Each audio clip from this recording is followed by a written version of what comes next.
Big boy on the rails.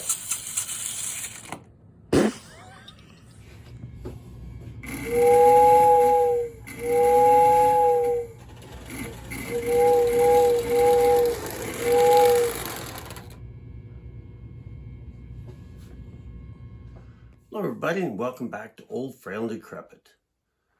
This time we're going to have a look at some items I picked up off of a Facebook Marketplace ad. This should give you a little clue as to what we're going to be looking at. Matter of fact, this item was the bait that kind of hooked me. Now when I got there, we had a look at this, brought it home, and ended up bringing in some extras to go with it.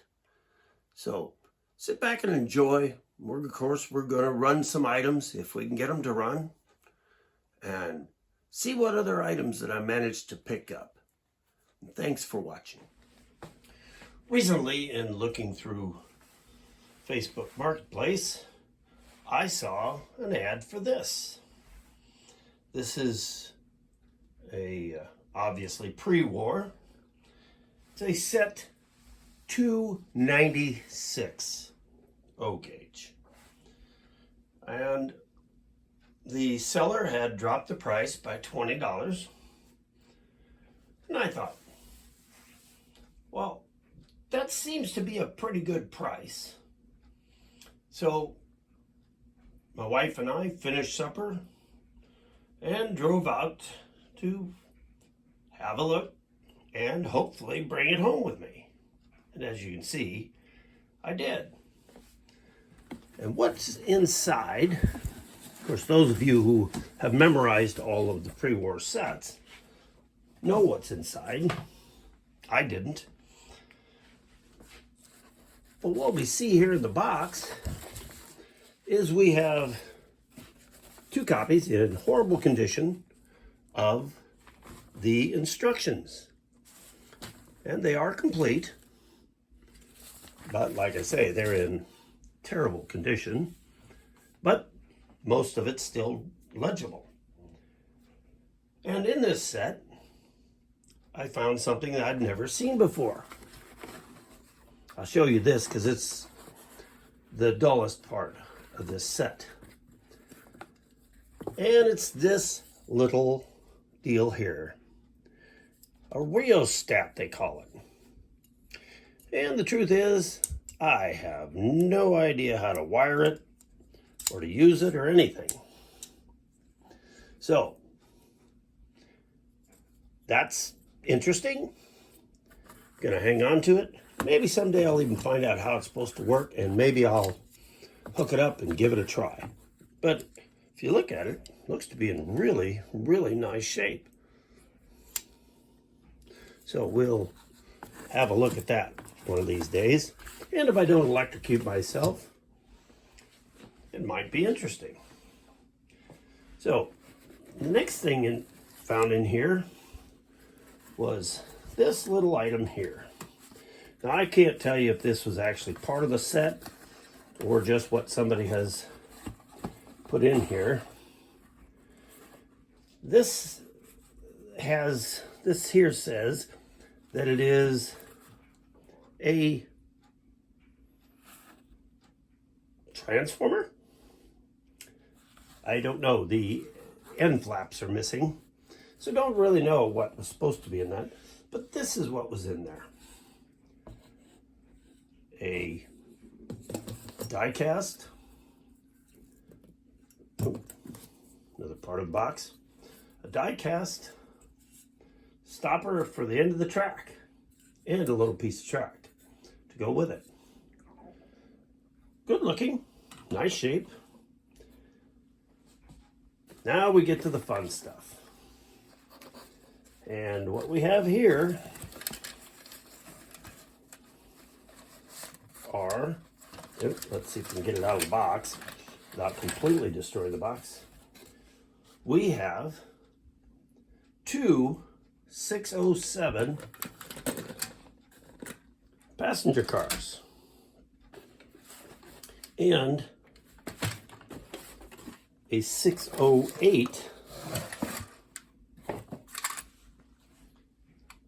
observation car. Now I'll have a video of this running, so and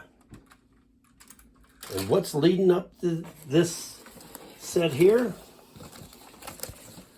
and this is kind of what drew my attention because I didn't have one of these, and it is a 253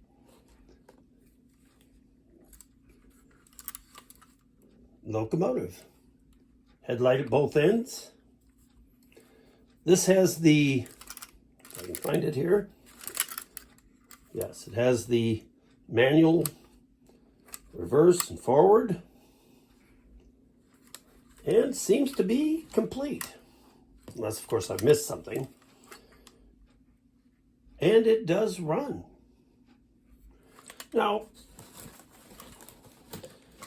I don't know how many of you have had this happen, but when I got to this gentleman's house,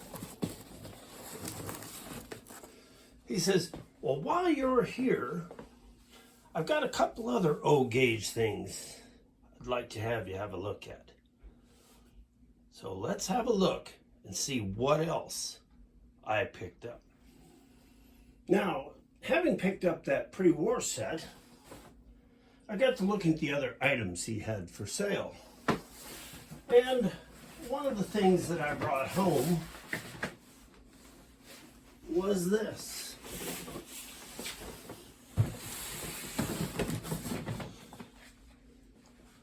This is a MTH Rail King Super Chief, Santa Fe Super Chief. And this is the very first Rail King that I have purchased. And it came with the 750 transformer and controller, 3 passenger cars, and a locomotive. Now this is not the one with the proto sound. This is the one with just the horn. But it is a very smooth runner. And all the paperwork's in there. A bunch of track. I don't know if he had added track to that set, but it has the Santa Fe with the red and yellow stripes. Got the, what are they calling this? Well, this is the Vista Dome and the observation car and the baggage car. And very sharp looking, looks nearly new, even though from what I've been able to find online, this set was from 1998. So it's getting some age on it. But it is really nice looking. Let's see if I can get this out without actually dropping it on the cement.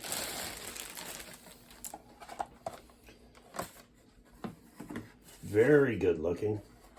Runs very, very smooth. And that horn has the definite post-war horn that sounds like, okay, it's making some noise, we'll call that a horn. But it does work. And again, we will see this running toward the end of the video. But wait, there's more. Now, along with those two sets, I've also picked up some of these. You've probably seen these before. These are the Southern Crescent Limited passenger cars. Now, I've only got the 3 of them, but with a little bit of work, they all light, the couplers couple up, and they roll. So, Those are very sharp.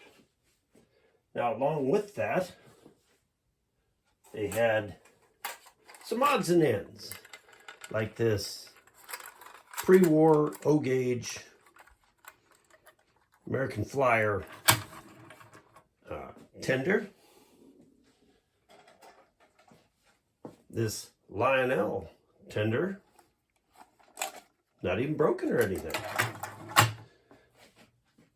And some of these, some Marx 7-inch tin cars. Now, that State of Maine car I've already converted over to the Marx scale wheels, so I can run it with the others that I have converted over. And also some Marx 6-inch tin. Now, this yellow one is pretty common. You find that quite often. The blue one, on the other hand, that's a little harder to come by. Of those seaboard gondolas that Marx made, this is probably the hardest one I've found to get my hands on. In fact, I've only ever gotten hold of one previously. And then a very common 6-inch tin tender. It was actually intended for a wind-up train. And in looking around, I did notice a couple of Marx locomotives. There was this 666.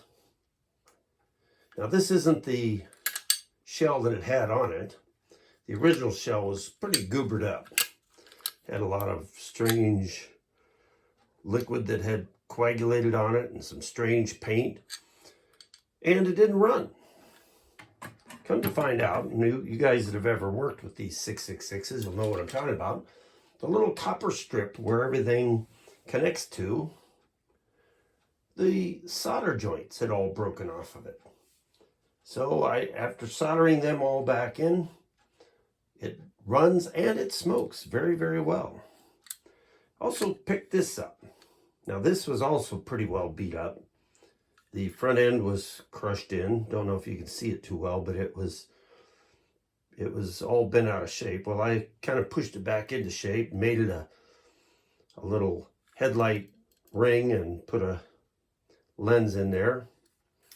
And had to put a different motor because they had a Marx Canadian Pacific motor, which didn't fit in there. But this does make two of these Marx Mercuries I have. For those of you who are familiar with the channel, you know I have another one, but it's painted up for the Hiawatha. Now, also in those items were these right here. There are two of these cattle cars, and you can see it has the corrals with it. Now, I don't know if they work. Haven't had them long enough to actually try and put some power to it to see if it actually works. But I have two of them, one in the box and one out of the box. Absolutely identical. But they are very good looking. At the very least, I will be keeping those. Don't know how much I'll actually use the accessory part of it. One more item that I picked up there, and it was this 265E. Now, it did not run, and I come to find out the reason it didn't run is that they had taken the brushes out. It's also missing the side rods. Now, the wheels are out a quarter, and rather than mess around with this old stuff trying to get it quartered again, I'm just going to forego the rod that would go between the two wheels and just go with the rod that goes up here to the steam chest. And it's only got one of these eccentrics on it, so it'll be a little different than everybody else's. I also took this steam chest out. It was looking pretty rough, and I painted it black. Personal preference, I think it looks a lot better if it's not the same color as the shell. But it does run now, and you will get to see that. I will run that around the track. I also had to make a coupler setup for it because that part was missing also. Don't know if I'll be able to find an original type, that had the little stud, but this will work fine for my purposes for now. So that's everything that I have picked up. Now, I'm done talking. Let's run some trains.